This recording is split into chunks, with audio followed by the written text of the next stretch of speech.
This is my diagram of a neuron, and I used flowers, twigs, and leaves from my backyard to create my model. This is a hibiscus flower, and I used it to represent the nucleus.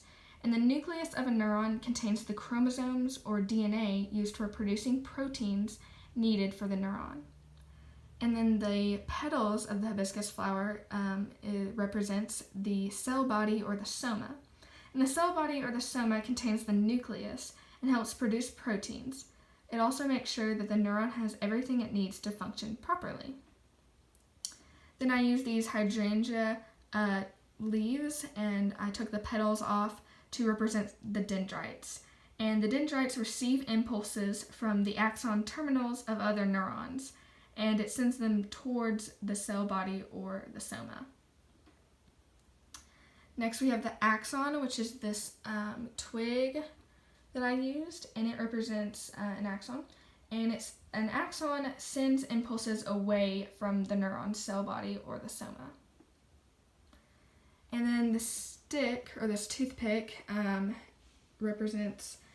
showing you that the petal in the middle represents a Schwann cell. And a Schwann cell helps develop and regenerate the neuron, and also helps send impulses along the neuron.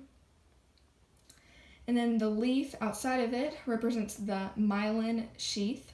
And the myelin sheath is mainly composed of fat cells, and it protects the axon from the electrical impulses. Next we have the twig. In between the myelin sheath and the Schwann cell is the node of Ranvier.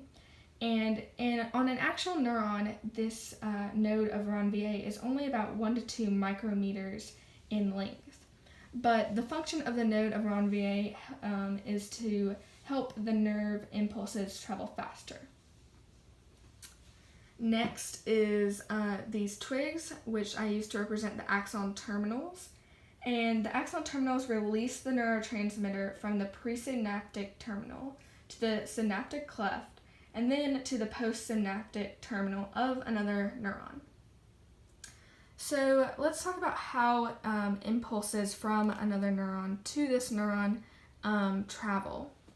So obviously dendrites receive impulses from other neurons, and after these neurotransmitters arrive from another neuron's axon terminal, the impulse travels to the neuron's cell body or the nucleus. And once these neurotransmitters arrive, depolarization starts, and sodium ions flow into the neuron's axon membrane, and the inside of the axon membrane becomes positive. Okay. So after repolarization, which repolarization balances the charges, positive potassium ions flow opposite of the sodium ions. So the impulse travels to the cell body of the soma. And then, of course, neurons communicate with other neurons and send messages to all different regions of the brain. So that is my diagram of a neuron.